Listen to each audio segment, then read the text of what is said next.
So morning, everyone. I hope you all doing well. Thank you so much for joining us. So Paul's just going to do his quarterly update and speak more on equities and bonds in a rising rate environment. Please keep yourselves on mute throughout the presentation. But if you do have any questions, please pop them in the chat room. I'll be monitoring that and asking Paul all of those questions towards the end of the presentation.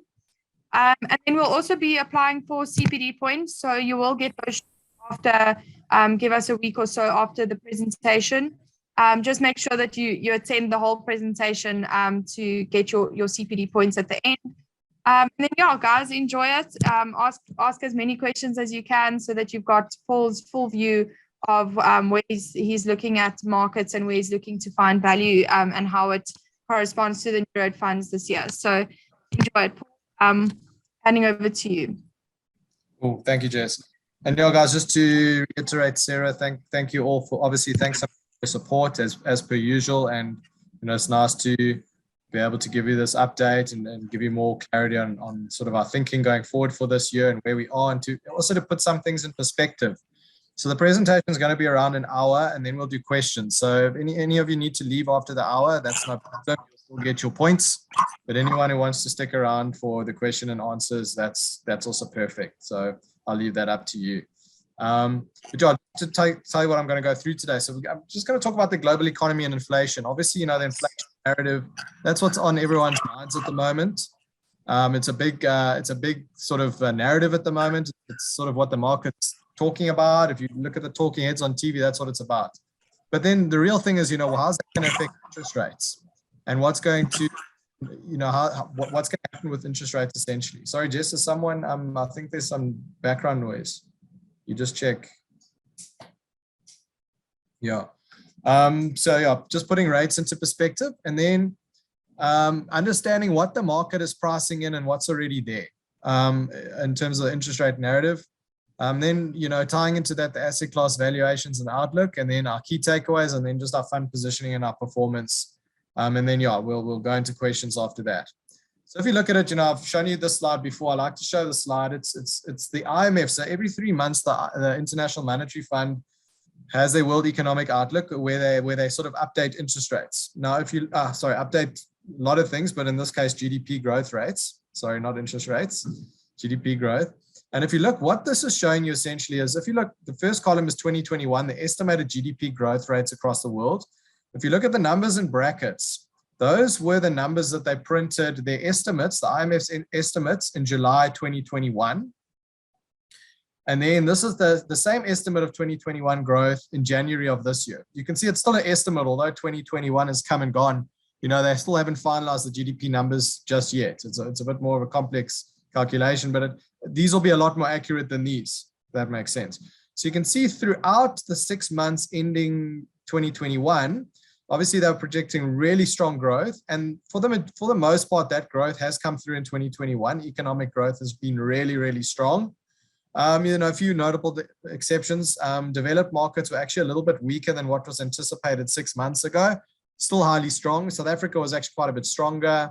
The Euro area was a standout, quite a bit stronger. And then the US was actually, funnily enough, quite a bit less than what was estimated in July last year. Okay. I'm going to talk about how this sort of pans out going forward. If we look at the 2022 forecast, so the brackets were the IMF's 2022 forecast growth numbers in July last year. And this is the updated forecast in January this year. And you can see pretty much across the board, although still very good growth forecasts, they're a lot less. So you must remember these numbers change, and it's not like the IMF now suddenly has a crystal ball and knows exactly what's going to happen, but it gives you an idea of the sort of temperature of the forecast. So are they going up? Are they going down? Are things forecasted to be faster or slower than previously? And you can see the forecasts, although still very strong, are slowing down. The UK is actually a notable exception that's kind of held pace. And then you've got the 2023 forecasts that were made now in January. July last year, they didn't have the forecast for 2023 yet. And you can see that that's sort of normalized to kind of longer term growth rates. But the important point is that still, the world at 3.8% is extremely powerful. It's extremely strong. Anything for the globe over 3% is really strong. So 3.8%, very strong growth. And you can see, a big contributor to that growth is actually going to be emerging economies. Developed economies really going to normalize back to their sort of lackluster growth. And we'll talk a little bit about why that growth is lower, and why it has been like that over the last 2 decades, demographically speaking. SA is still very anemic growth. China projected to be quite strong, but way off where it's been in the past. We're going to cover that today. And then the rest of it, sort of, like I said, the developed markets. So yeah, this is what we're going to cover today. But bottom line from this chart is you can see growth for 2022 still forecasted to be extremely strong, but then projected to normalize going forward, kind of to pre-pandemic levels beyond that. Now, how does this tie into the whole inflation narrative and rates, essentially? So if we look at the next chart, the blue line is the money supply in the US. The orange line is the inflation rate, the annualized inflation rate. So the last print in January was 7.5% from the US, which is pretty high. It's caused a lot of stir in the media. But what we're going to try and do is put that into perspective. So you can see based on this chart, obviously, the common wisdom is, well, every time you've increased monetary supply in the past, you've kind of increased inflation, right? So now you've had this massive money supply injection. And this is both from obviously fiscal as well as monetary stimulus. So fiscal being, things like the paycheck protection program, where they paid, some families were getting $1,000 a month, some households, and hadn't, and still had their jobs. This is one of the only recessions, well, it's actually the only recession in history where the consumer has actually come out in a better position than he was before the recession. And it's because of all that fiscal stimulus that came in. I'm talking specifically in the US now. And then you also got the monetary stimulus. You still got the Federal Reserve pumping in about $80 billion, buying treasury securities of $80 billion a month, and interest rates at really low rates. So, people are looking at this chart and saying, well, you've got this huge increase in monetary supply. Surely, based on history, that should be inflationary. So we're going to put that into perspective. So understanding that there's 2 parts of inflation. You got the demand side of inflation, and then you got the supply side. So if we look at the supply side first, so that is your supply chain, your access to goods, the supply of goods and services into the economy. Now, if you look, the orange here is US durables, durable goods being, furniture, electronics, anything that the household buys that's not a consumable, essentially. So you can see, Americans have been buying a lot of stuff, and that's caused the price to go up quite significantly, but a large portion of that has actually been the supply chain constraints. Okay, so you had obviously supply chain switching off, and that's caused a massive shortfall in terms of what's available for people to buy. So you got more people buying less stuff, and that's caused obviously durable goods to really skyrocket. And the other big one is used cars and trucks. So used cars now, funnily enough, to buy a used car in the US now is actually more expensive than it was to buy a new car 2 years ago. That's how much the prices have gone up. And the reason for this is also a supply chain related issue, is that although new cars are getting manufactured, you're getting a lot of new cars sitting in lots at the manufacturers, at factories, because they don't have semiconductors in them. So the car is ready to go, it's ready to drive, it's got no semiconductor in it. So other than that, it's good to go. So people can't buy the new cars, they're waiting for semiconductors, so they're buying used cars. And that's caused a massive uptick in obviously sales and prices. If we look at food, so food has also escalated quite significantly, but it has started to come off as supply chains normalize. So you are seeing supply chains normalize. I was talking about semiconductors. Semiconductor production and capex now is about 40% higher than it was last year. So that will normalize and it'll come through the system, and it'll stop being a bottleneck going forward. So that's good for the supply side because it increases the supply, which obviously put a cap on the inflation. Food prices, the UN is forecasting food to climb about 4.5% this year, after 23% last year. So you can see a massive growth. In the year before, massive at one point, about 40% growth in food prices, but that is starting to come down, and they're predicting over the next year about 4.5%, which is fairly at a normal, much more normalized rate. So farmers, transport, all that kind of stuff coming back online will cause global food availability to be a lot better. So yeah, that should be much less inflationary going forward. But if we look at everything, the biggest contributor to inflation over the last year has actually been energy. So these are different regions around the world, And you can see the energy price, the energy price increases have been a massive contributor across the world. If you look at other things here, this light gray would be like supply chain issues, clogged ports, logistics issues, and also obviously a demand factor. You've got all these people with extra money. There's also a demand pool, which we'll talk about just now. But from a supply point of view, you can see energy has just been the massive contributor to inflation. So, let's see what happens with energy going forward. So, if you look at coal, oil, for example, big inputs into the energy price, bearing in mind that inflation is not high prices. So you got to remember, inflation is not high prices. Inflation is an increase in prices. So obviously the high prices that we have seen now, that has contributed to inflation over the last year. That is why you're seeing energy related inflation so high, because the price of these things has come up over the last year, 2 years, really substantially.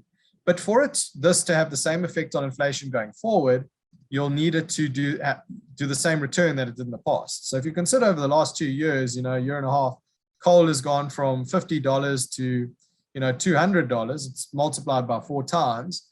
To get the same inflationary impact of coal going forward, you need it to go to $800.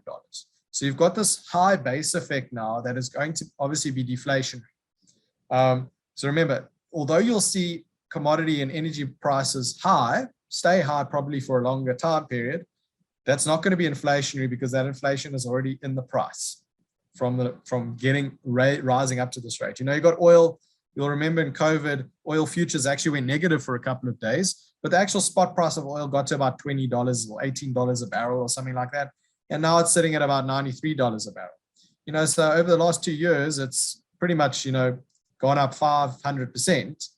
For it to go up 500% from here, you're talking $450, $500 a barrel, which is just, it's not going to happen. So that inflationary, that energy related inflation that we're seeing is largely out of the system now, although you'll still see elevated prices.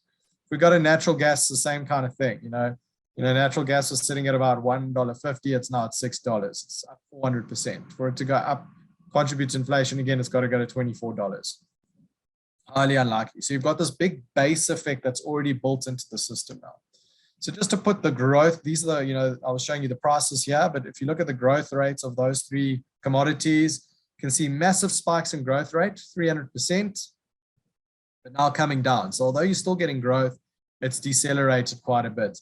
And if you look at the prices, like I say, likely to still remain high, but kind of around these levels for a while, as supply chains and mining operations and fracking operations and things like that normalize. So that's the supply side. So the supply side to the inflation equation, a lot of that was obviously because of interrupted supply chains, which have caused massive spikes in prices, as we've seen. But those prices now, they're not going to keep growing at that level, particularly as supply chains normalize. So on the supply side, as you see that normalizing, that'll be probably going forward more of a deflationary force than an inflationary force. If we look at the demand side now, so if you look, this is the US, the number of US citizens that were receiving unemployment benefits. So you can see there's about 2 million US citizens that receive unemployment benefits, and that was before COVID. And then COVID hit, and you had all this fiscal stimulus and all these paycheck protection and all that kind of stuff. And you can see, it got to a point where about more than 10% of the population in the US was receiving some kind of employment benefit through COVID. And you can see that is slowly but surely fallen away back to normalized levels. So you can see the fiscal stimulus that came about during COVID is actually gone. It's out of the system. All right. And you can see what that did for retail spending. You can see retail spending obviously dropped off a cliff, when COVID first hit. And then you can see how it just shot up. It was like a rocket. And that was because of this growth here. But now you can see it's sort of flattening off again as things go back to normal. So although there's still a lot of monetary stimulus coming in, like I said, the Fed is still purchasing $80 billion of treasury securities every month, providing liquidity into the banking system through that. And obviously got record low interest rates. So they're still very stimulatory on the monetary side. On the fiscal side, it's pretty much through the system. So this additional, retail spending, which has caused a massive demand pull inflation, is also starting to taper off now. Also look at wage growth. This is actually real wage growth in the US. So nominal wage growth is growing at about 4% at the moment. So you've got very strong wage growth. You've got a very tight labor market. So meaning that there's a lot more jobs available than there are people to fill those jobs. And that's causing a big pull on wages upwards. Okay, so people are saying, 4% wage growth is inflationary, but you actually really got to be looking at the real wage growth numbers, because it's got to be inflation adjusted. If inflation, the last print was 7.5%, if wage growth is 4%, your real wage growth is actually negative, 3.5%. And that's where you're getting this number from. So this is why real wages have actually come down. So obviously that is actually deflationary going forward. If wage growth is lower than inflation, it shouldn't pull that inflation number down as inflation normalizes. So from both a demand side and a supply side, you're seeing a lot of cooling off happening in terms of this whole inflation narrative going forward. Okay. Now let's just see, going forward, but you've still got that monetary supply growth, so does that mean that we're going to get inflation going forward? Well, if you look, I've got the Euro area and Japan, and you can see both of these economies historically have had times where they've had seriously, the blue line, a lot of monetary growth, a lot of growth in money in the economy, but haven't really engineered any inflation. So you can see in the Europe, inflation has come up. It's not as bad as in the States. The money supply growth hasn't been as powerful and as rapid, but still, looking at about 5.5% inflation in the short term in Europe. But in Japan, it's still, there's no inflation. It doesn't matter what Japan does, they just haven't been able to get inflation up. And you can see here in the 90s, big growth in monetary supply, huge sustained growth in monetary supply, no inflation. And why is that? That's really because of demographics. Demographics is the sort of tide that it's very hard to beat. So if you look, here you've got the US, you've got Japan, and then you've got Europe. Those orange lines are population growth rates. So you can see growth rates coming down, and you can actually see in Japan negative growth rates, and we've had that for a while. And then in Europe, also very lackluster growth rates in population. The blue line is the total population number. So you can see as Japan started getting negative growth, population topped out, and that was back in the early 2000s. You can see the US has still got population growth, but that is slowing, and Europe, obviously population growth that's slowing. But the important line is actually the light blue line. That is the population of the working age in those economies. And why working age population is so important is because, those are the people that are economically active. Those are the people that spend a lot, retired people. As economies age, or as populations age, retired people generally, they of course spending money, but they're generally sort of downsizing. They're sort of a net issuer of capital rather than a spender, if that makes sense. So although they're still spending on food and things like that, life becomes a lot simpler, and they're spending a lot less than they were, when they were buying houses, having kids and things like that. So a lot less economically active. So you can see the blue line in Japan, they started going negative in the 90s. And that is why they've had no inflation. It's just something they can't. So even though they're pumping money, and they've over time pumped money, and they're doing everything they can, and Japanese interest rates are negative, and they've been doing all these initiatives to try and engineer growth, they haven't been able to get it. And it's just because the economy, the number of people participating in the economy is actually getting less. It's very hard to get growth when the number of economically active people is actually dropping. Europe's been flat for a long time. So their working age population has been flat, also aging populations. And you can see it in the numbers, just up until this sort of recent little pickup, very low inflationary numbers in the last decade. And then the US, the US is the best of the lot. So it's got the best demographics, but you can even see that working age population has started to turn over. So this is going to be a very deflationary force globally going forward. Another thing to look at, and this ties into the demographics, is this chart shows you the velocity of money. So although money supply has been increased in the short term due to COVID, it hasn't been inflationary because the velocity of money has slowed quite substantially. And that's been a multi-decade trend. What do I mean by velocity of money? What that is for every unit of currency that has been injected into the economy, how many times does it get spent? So let's say I go and borrow R1 from the bank, and then now there's a rand in the economy. I go and spend it at the shops, and then that shop goes and spends it on stock, for example. That R1, it's R1 in the economy, but the rand has been spent twice. So that would give you a velocity of money of 2 times. So you can see historically, it's kind of been around the 1.8 to 2 times kind of number. Where it is now, it's about 1.1 times. So although you've had this big injection of money into the economies, it's not being spent. And that's also why during the financial crisis in 2008, 2009, you had a lot of stimulus then, and that wasn't inflationary because the money was sitting in banks. The money was sitting, the central bank obviously pumps that money into the economy, into the banking system, and the banks weren't lending it out. And that is still the case today. Banks are not lending the money out. So from a monetary point of view, so a lot of this inflation we've seen has come from the fiscal side, where people are getting paid directly, direct money into their bank accounts, and they've spent that, but that is largely past now.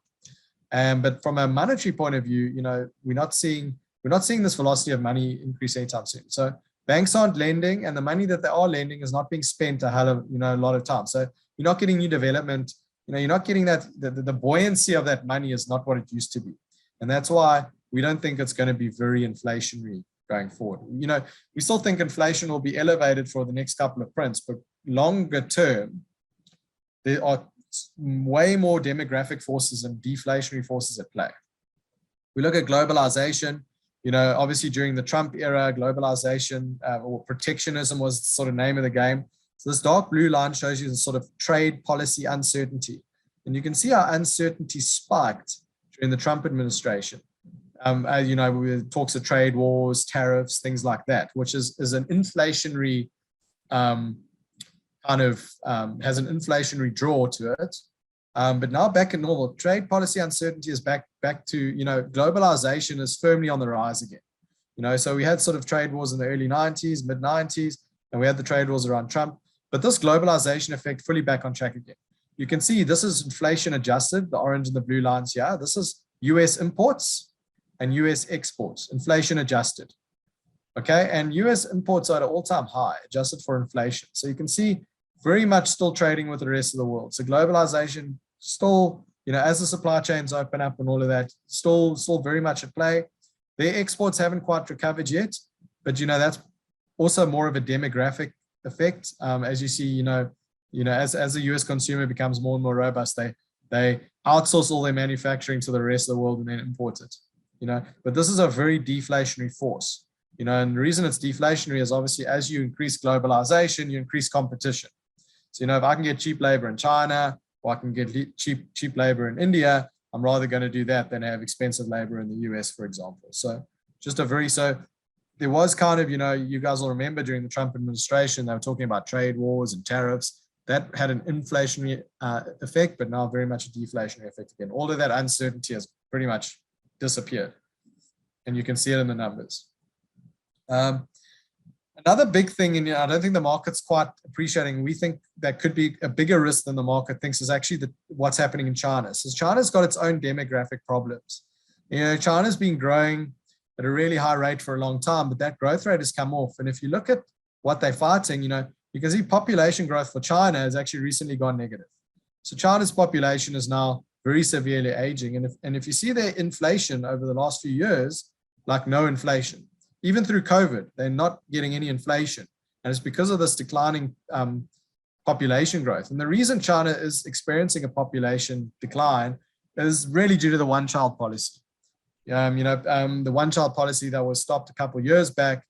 You've got a lot of sort of males that don't have partners. They have no hope at finding a partner. And that's obviously causing lack of, very low fertility rates. And that is causing an aging population. So, China at the moment, China is actually looking a lot like Japan did 30 years ago. If you look at it, the current population or percentage of China's population that is over 65 is 12%. By 2050, that's projected to be 30% of the population. Okay, to give you an idea of where Japan is now, Japan currently has 28% of its population over 65, and you're seeing what that's doing to inflation. The US currently 16. So you can see that China's got its own demographic things coming forward, and that'll actually be, China's still the biggest exporter in the world. And if China's not getting inflation, you're not going to have inflation on those exported goods either. So that's actually going to be a very deflationary force longer term. China, GDP has come off a cliff, really. I mean, it's still positive. So their last GDP print was actually 4%. So you can see they've had these, decades of really good growth as they opened up, but now you're seeing China growth coming off quite substantially. And people don't realize this, but China is actually in a rate lowering cycle.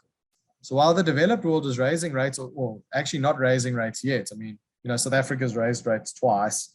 Not that we develop, but, we're trying to sort of beat the curve. The Bank of England has raised rates by 15 basis points in January, not a huge amount. The US is talking about raising rates in March, which we'll talk about a bit later. But you see China itself still very negative rates, very negative rates. And that'll be deflationary going forward. If you look at SA, obviously our GDP has not recovered since COVID, very anemic economy, and we know why that is. If you look at fixed investment in South Africa, it's really at all-time lows. Our policy rate is about 30%, and we're sitting at about half of that at the moment. So we're just not getting any fixed investment, public or private sector investment, and that's just due to the, people call it policy uncertainty. I would prefer to call it bad policy certainty. I mean, it's not really policy uncertainty. It's more like we know what the policies are. They're just bad ones. So, and that's why we're not getting any investment here. You can see we don't even need 30%. Even if we got to 20 or 25%, this was, before the World Cup. The economy was very buoyant, so we don't need it to be here. We just need it to be, even if we get 5 or 10% extra fixed investment, the economy would take off. But obviously, we all know what the issues are there in terms of policy uncertainty. But that said, South Africa has been lucky. We've benefited from a, run in commodities. So it's no. Government can't take credit for this one. It's luck, but we are our tax pull in 2021. Our tax take, our sovereign tax take, was a lot higher than it's been over the last couple of years, and that's just because of the windfall from commodities, and that's been good for our fiscus. So if you look, we have got a huge windfall in tax receipts. If you look at the 2020 medium-term budget policy statement, they were forecasting that by 2025, 2026. We'd sort of max out at 95% debt to GDP. If you go forward a year ahead, because of all this windfall, 2021, that's projected to be about 78% of GDP. So it's a lot better. So our fiscal situation is actually looking a lot better than it was a couple of years back. Not really because of any kind of government intervention, more just because of good timing and luck. Another thing that also did impact this was the re-rating or the rebasing of our GDP. So that what happens is, GDP is not actually calculated directly. Obviously, you live in a large economy, a complex economy. So it's inferred. It's inferred through the sub-indices or the sub-sectors, essentially. And what they do is Stats SA obviously has an equation that will work out and aggregate that to get to a GDP number. But they recently rehashed that equation. And it's not a fudge factor. They weren't doing it to try and it's not a sleight of hand. It's really that the economy does look different to what it did do 10, 15 years ago. So they actually had to update that number and to make it a more accurate representation of GDP. And it turns out that our GDP was actually slightly bigger than what we thought it was. So that's positive. So it's a win and we'll take it. But you can see bottom line is the fiscal situation in South Africa looking a lot better than it did. Locally, inflation is actually, the funny thing is, America printed a 7.5% annualized inflation in January, and South Africa printed a 5.9%. So we actually got less inflation in the US at the moment. And you've kind of seen that in the currency a little bit, and the market's reacting to that. But, inflation, we still got lackluster growth projected forward. So inflation should come off because of that, obviously, lack of demand that we get. So, South Africa locally, we don't really have an inflation problem, although we're at the top of our band at the moment, not really something to worry about.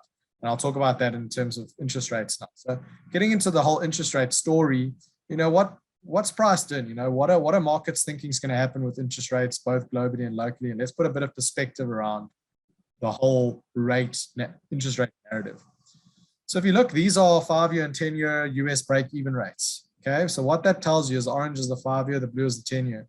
What that tells you is based on futures rates, so fixed income futures markets, what do the futures markets think inflation is going to be 5 years from now? So the futures market thinks inflation 5 years from, average inflation over the next 5 years is going to be closer to 3%. And then over 10 years, a little bit lower. So, they're projecting you're going to see the spike in inflation. So the 5-year number will be higher than the 10-year number just because you're getting this sort of bubble in inflation over the next 6 months to a year. But you can see what it was before that. It's about 1.8%. So the futures market's definitely pricing in increased inflation going forward. Okay. If we look at the FOMC dot plots, these are the guys that actually determine interest rates in the US. And you can see that 2 years out, so obviously this is currently, so you can see that the rate is 0 to 25 basis points. They all agree that that is the reality of the situation where we're sitting, so they all put their dots there. But this says, okay, well, you as a member, where do you think interest rates are going to be in 2022, 2023, 2024? So now this can obviously change, but it gives you a good idea of the mood in the room when they're making the decisions. So the average FOMC committee member thinks that, inflation interest rates 2 years out are going to be between 1.5 to 1.75 basis points. So they're projecting over the next 2 years that they're going to raise rates, 25 basis points at a time, maybe, 6 times to get to there. Okay. Over 2 years. If you look at what the market's pricing, it's a lot more hawkish than what the actual committee members themselves are pricing. So what this shows you is these dates here are the FOMC committee meeting minutes for the rest of the year. Okay. Actually, this was February 2023. So you got the next 6 in December, up till December 2022. And what these bars show you is the percentage that the futures market. So what they look at is they look at futures prices here, fixed income futures prices, and they say, and they can deduce based on that what the market thinks is the probability that rates will go up. So currently, it's 100% probability that rates are where they are. The next meeting in March is pricing about a 70% probability that it'll go up, rates will be increased by 25 basis points, and a 30% probability that they'll actually go up by 50 basis points. If we look at the meeting in May, they're pricing a further additional 25 basis points at 70%, and another roughly 30% at 50 basis points. And you go forward like that as those lines get darker and darker. So it's a bit of a complicated slide, but what it's essentially showing you is that the market is pricing 1, 2, 3, 4, 5, 6, close to 7 rate hikes this year of at least 25 basis points. And considering that they only have, 7 meetings left, they meet 8 times a year. So the market is predicting that they will raise rates 7 times this year. And the actual committee themselves is saying over the next 2 years, we're only going to raise rates 6 times. So you see the market is a lot more hawkish than the Fed themselves. So it'll be interesting. So what that's showing you is a lot of this interest rate increase narrative is actually in the prices in the fixed income market. So a lot of it, the market's very well aware that we have increased inflation coming. Just look at this. This just shows you also that historically, the market does kind of get too hawkish on rates. So you can see this blue line is the actual Fed funds rate. And these yellow lines are what the market thought rates would do at the time, the trajectory of rates at the time. And you can see pretty much through this whole thing is that rates have always actually not gone up like what the market thinks they're going to go up. So you can see this is the current sort of market pricing that I've shown you here, the green line. And you can see this is actually the Bank of America forecast is the blue line. So they're more hawkish than the average. And you can see, so that's sort of what's happening. You can see, but pretty much through history, it's always, even, when they predict there's going to be no raise, then rates actually get dropped. So it's always more bullish.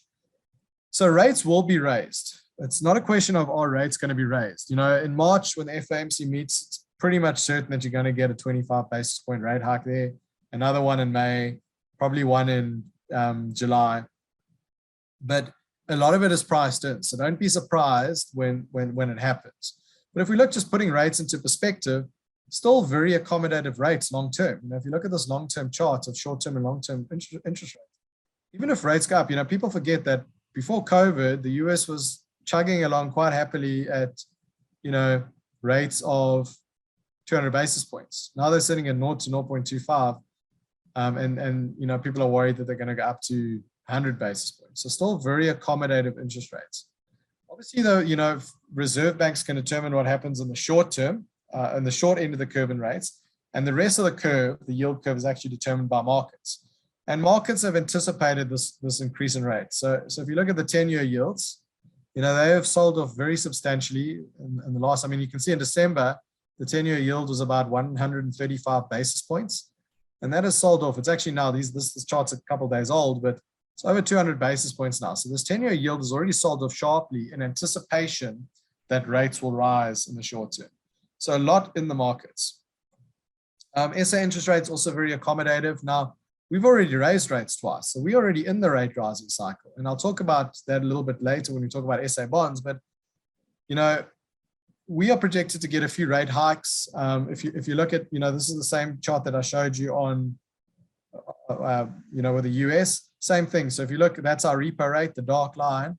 And if you look, these are the forward rate expectations, forward rate agreement prices. And you can see always more bullish than what actually happens. And those forward rates are also increasing interest rates here. Bearing in mind, we've already had 2 of them. But if you look, the market is also a lot more bullish or a lot more hawkish on rates than the SARB is. So the markets, if you look at futures rates, forward rate agreement rates in South Africa, the market is pricing in 7.5 25 basis point increases between now and the end of the year. Okay. Now, just to give you context, there's only 5 more meetings between now and the end of the year. The SARB's only going to meet 5 more times. So what this is saying is that the market's actually pricing in that on every meeting they're going to raise by at least 25 basis points, and in some meetings raised by 50 basis points, which we just think is highly unlikely. I mean, if you see inflation here is actually under control, and we just don't think that's going to happen. So we think the market, both locally and globally, is being a lot more hawkish in terms of rates, thinking rates are going to raise a lot more than they actually are. If you look at what the FRA, the forward rate agreement curve, is pricing in, and what ABSA is projecting rates going to be, you can see the massive difference. So fixed income, very much priced in. What about equities? So actually people forget, equities actually like rate rising cycles. There's a reason rates are getting raised. Rates rise because economies are good. And I've shown you in that first slide, economies are actually strong. Although they've tapered off, they're forecasted to normalize, you still, got global growth in 2023 of 3.8%. Anything above 3% is like really stellar growth, really strong growth. And companies like economic growth at the end of the day. So earnings are still extremely strong and earnings are coming out really well. And you can see historically, just the S&P 500, what it did during rate rising cycles, and it actually likes rate rising cycles. Where markets do badly is when you have either rates get raised to a point where they're unsustainable, which we are a long way away from. I mean, we're at all-time low rates. So it's a long time for us to get to any point where rates would become a hindrance to economic growth. Or an exogenous shock comes that forces, that causes economic turmoil that forces rates to be dropped. So you can see equities drop when rates are lowering, and they rise when rates are being raised. So, people worrying about saying, well, equity markets will be hurt. Certain sectors of the equity markets will be hurt, but for the majority, most businesses, profitable businesses, actually like rate rising cycles, because the reason rates are being raised is because the economy is running strong. And if you've got a strong economy, you've got strong earnings. And ultimately, equity prices price on earnings results. So just show you, so, the speculative equities, the non-profitable stuff, has actually been sold off already. So if you look at this blue line is the MSCI World. This is all in US dollars. You can see in June, there were a bit of jitters when that 7.5% print came out of the US. It caused a bit of jitters. And you can see in dollars, the MSCI World dropped about 8%, started to recover. And then you can see as you get more speculative, it drops a bit more. So the NASDAQ, that's more tech heavy, that dropped 15%. This is a South African-based ETF that focuses on technology. Just put it in here, but that's dropped about 25%. And you can see the ARK Innovation ETF. I don't know if any of you follow ARK Innovation, but we'll talk about it a bit later as well, but it's a ETF that invests in sort of very speculative, like fourth industrial revolution type growth stocks that aren't really profitable yet, next generation type stocks. That's already sold off over the last year, and that's down, actually, this is just over the last 3 months, but from its highs, it's down over 50% already in dollars. So you can see a lot of the equity prices, the stuff the speculative stuff that will actually be impacted by interest rates, it's already been impacted, but companies with strong growth and shorter duration type equities, yes, there'll be a little bit of, you'll always get your market jitters and your market volatility, but long term, we think a lot of it's in the price.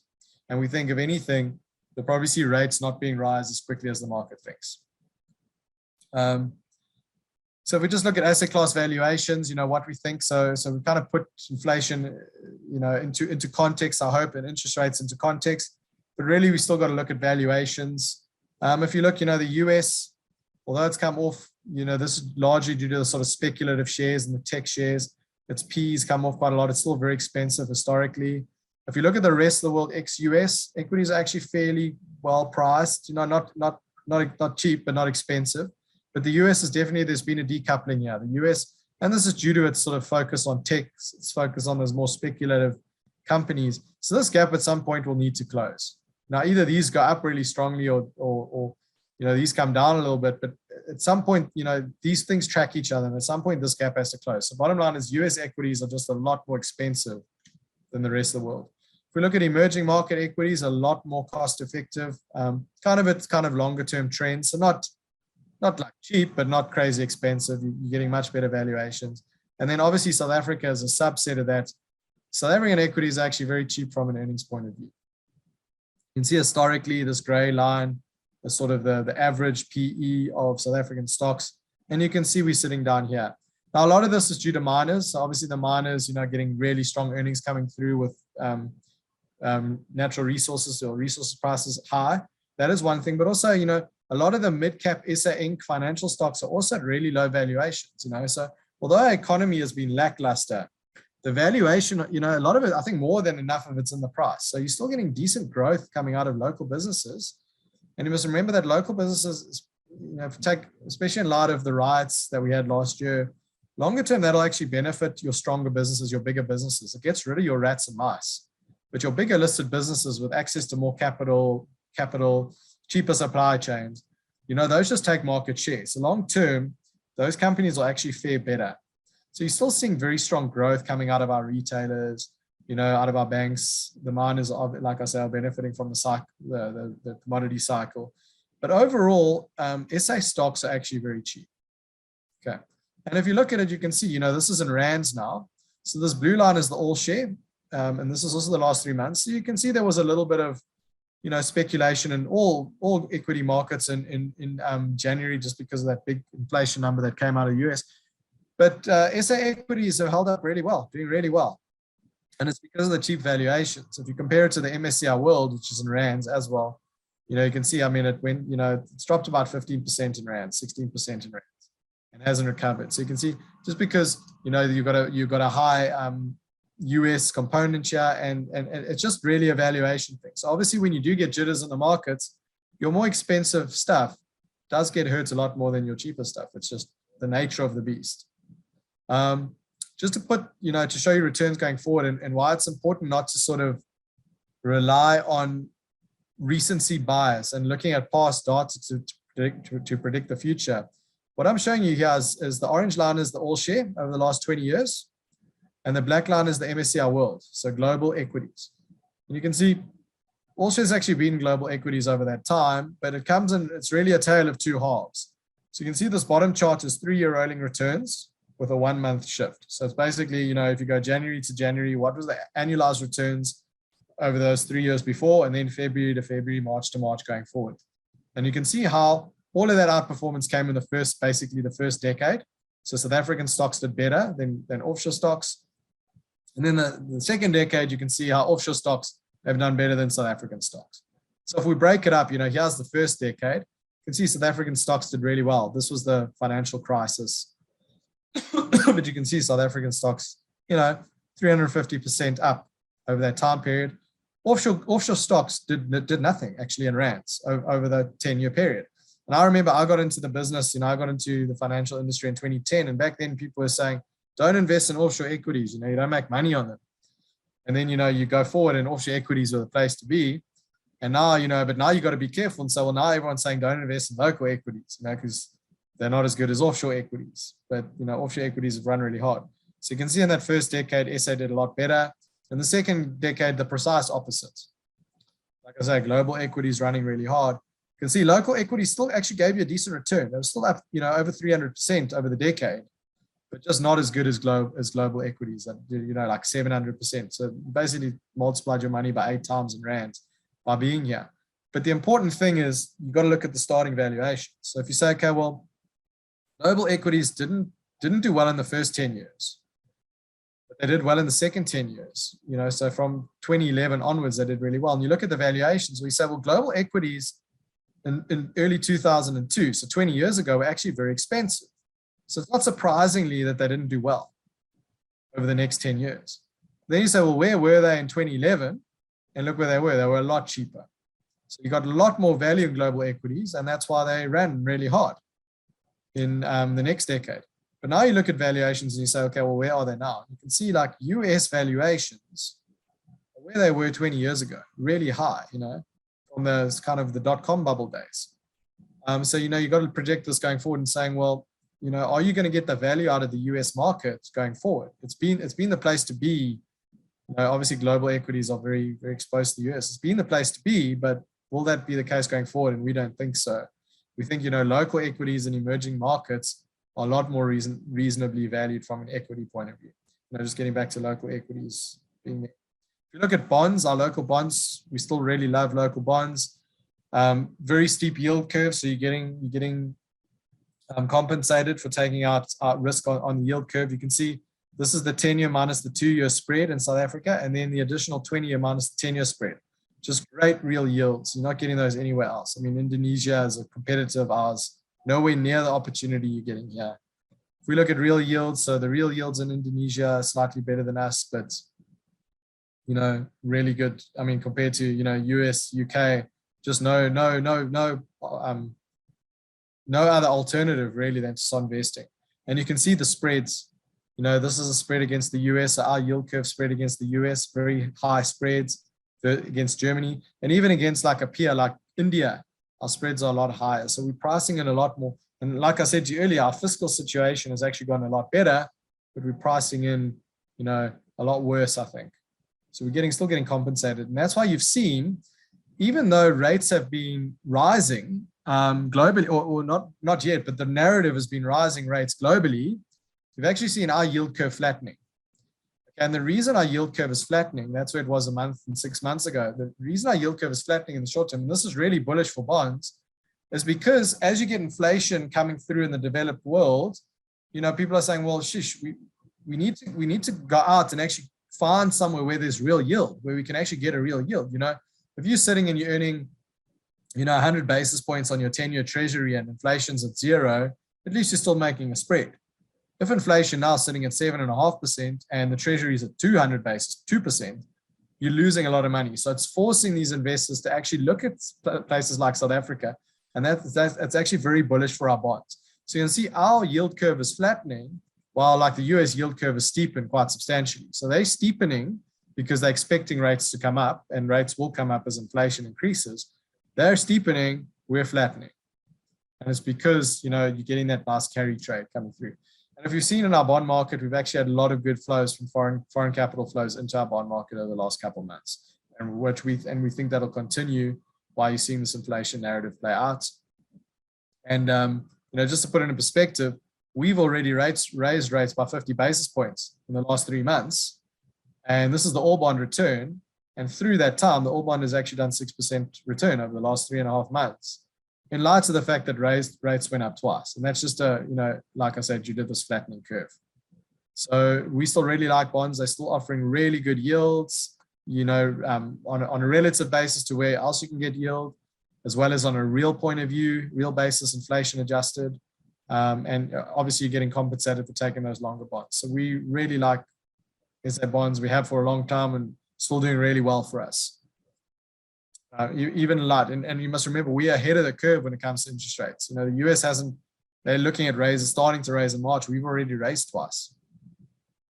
So the key takeaways, the global economy is normalizing, but it's still very strong. So you've got to remember that going forward. Global economy is still very strong. That'll still be very good for profits, company profits. Obviously, you've got to look at the valuations to see if it's worthwhile buying the equities. Like I say, the US is still very expensive, but company profits still going to be very strong going forward, both locally and globally. International trade is back at all-time highs. Supply chain disruptions are abating. So that supply side shock to inflation will start coming down. Obviously, the capital markets have been jittery, but we think they've been more fearful of interest rate hikes than are necessary. So we think the interest rate hiking narrative that the market's pricing in is bigger than it needs to be, or that fear is higher than it should be. So if anything, you could see a positive surprise. Rates will go up. I'm not saying rates won't go up. Rates will go up from here, but we think at a lot more moderate pace than what the market's thinking they're going to go up. And if you look at the reserve banks, they're very aware of the markets, and they're very, if you take the Fed, the Fed's got a dual mandate. It's got to worry about inflation, but it's also got to worry about economic growth, essentially. It's got to look at unemployment. So it's very aware, and it doesn't want to cause a shock. So I think, reserve banks will be slower. As long as they're not forced into by huge inflationary numbers, they're not forced to raise rates really quickly, they won't raise rates really quickly. And we think the market is way more hawkish than these reserve banks are. But, speculative assets have already sold off largely in light of this. I've shown you those sort of non-profitable type tech stocks that you're just relying on future growth and re-rating. Those have already been sold off. Whereas your more profitable quality type stocks haven't sold off as much. SA hasn't sold off as much, just purely due to a valuation point of view. So inflation will be elevated for a while, but we still think the deflationary forces over the longer term are actually going to bring it down, quicker than what people think. Like I said, the demographics, China, supply chains, all of that will, the ending in the fiscal stimulus in America, that'll all actually be deflationary. We prefer local assets, both bonds and equity, to global assets. And we prefer emerging markets than developed markets, just purely because of valuations at the moment. So, it's important, this is our view, but you guys know how we manage money. We like to manage the risk. So, it's always possible that we're wrong. And we obviously, when we determine our exposure to asset classes and things like that, we're still very focused on those risk-adjusted returns like we have been since we started. And you guys that are familiar with us, you understand how this works. So we just go into the fund positioning and the performance. We're not trying to be heroes and look like heroes and then look like idiots through normal market cycles. We're trying to be this line. So in really strong bull markets, we will underperform a little bit, but we'll gain it back, when you start to see market volatility. And that's what you've seen happening. And the reason we want to do this is because we don't want behavioral factors to influence both you and your clients at the end of the day. So we can't get rid of volatility, but you can still have ways to minimize it. And the bond market at the moment is providing us with a really good opportunity to do that because of the high yields. So just to give you an example of what I mean here, this ARK Innovation ETF that I was talking about earlier, that invests in very speculative tech type stocks.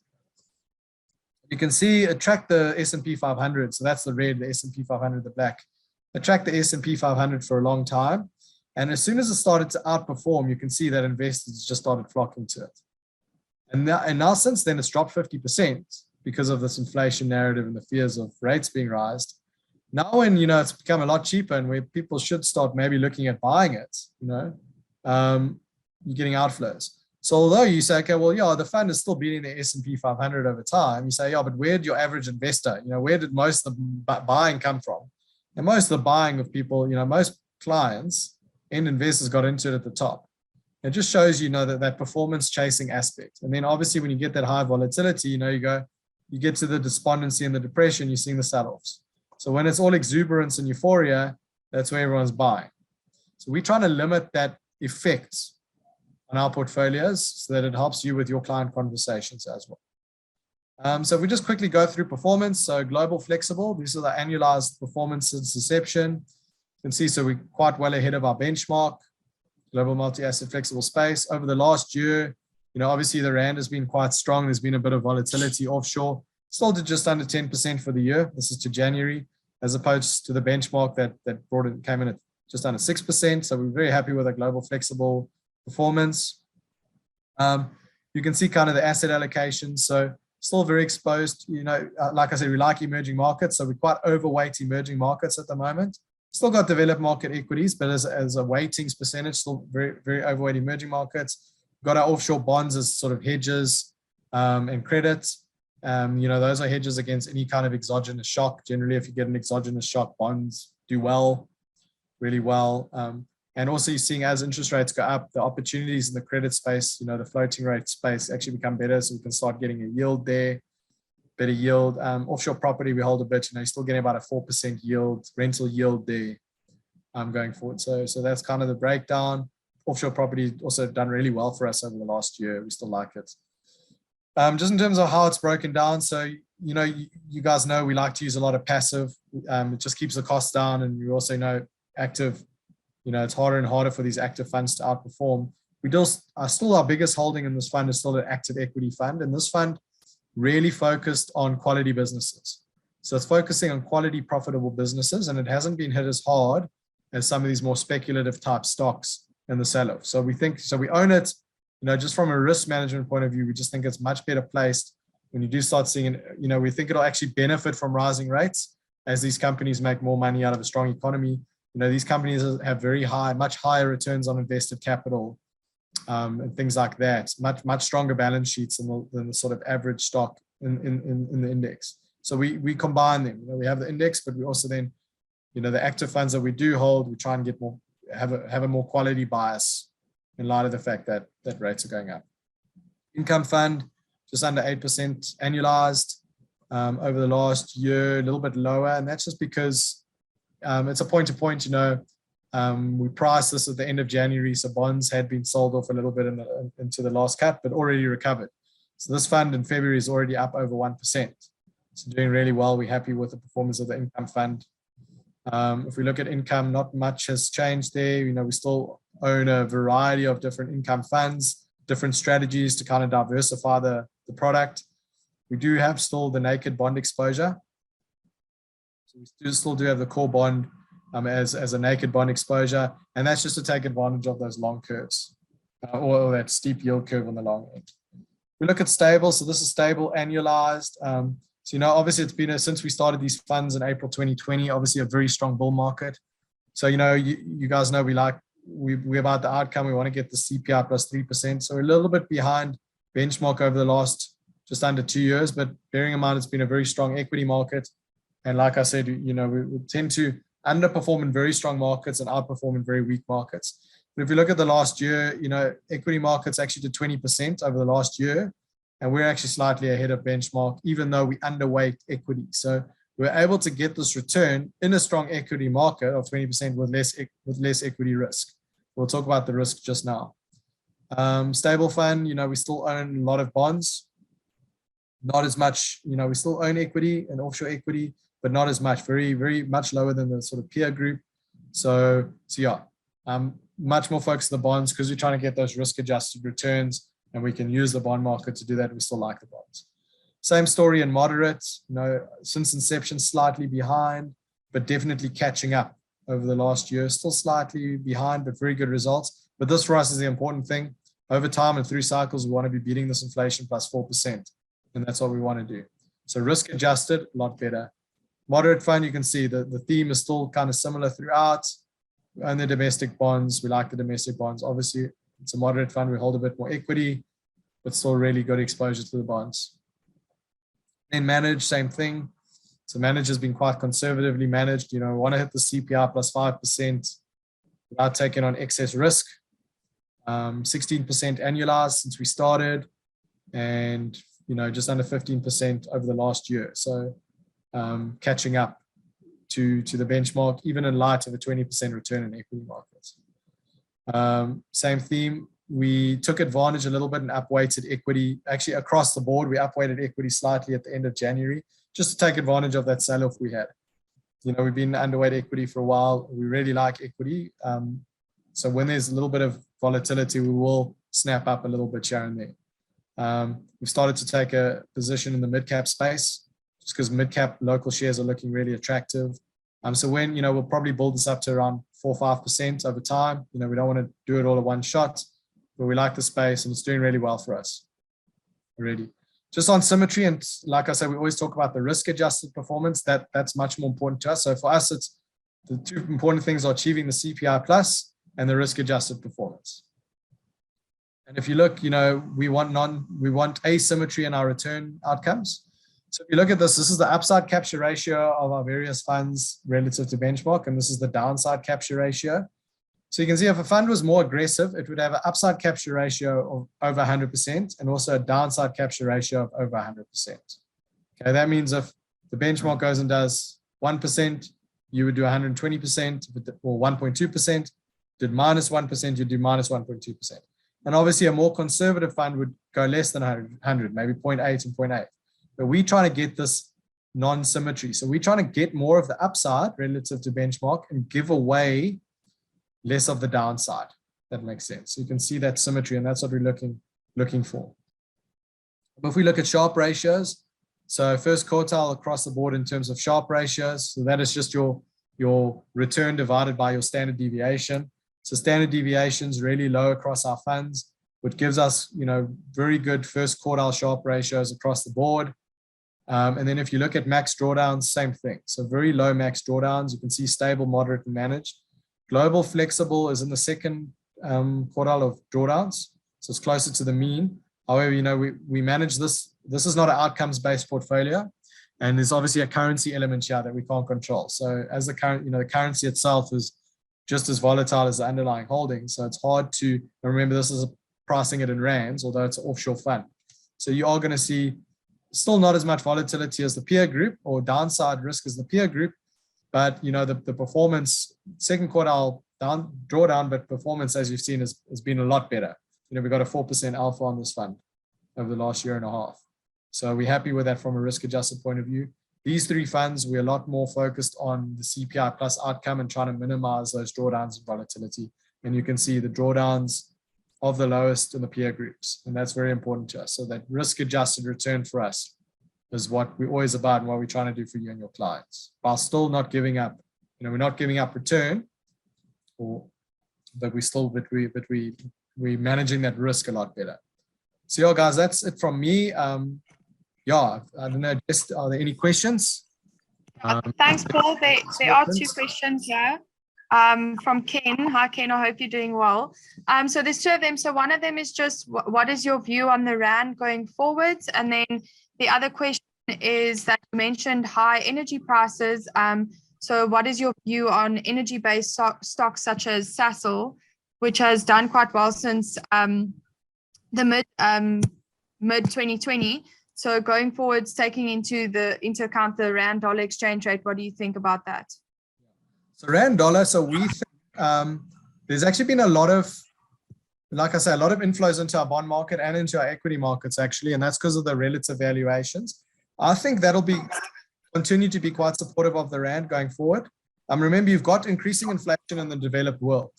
So that's forcing investors to come out and look for yield in countries where there's a high real yield, like South Africa. It's got some of the highest real yields in the world of the places where it's investable, essentially. So you're seeing, actually, that's quite supportive of the Rand. You've actually already seen that with the Rand. So even though you're seeing this sort of inflation narrative kick in, the Rand has actually been quite strong throughout quarters. Generally, you would think, okay, well, risk off, the Rand should weaken, and it hasn't. And it's because of those economics.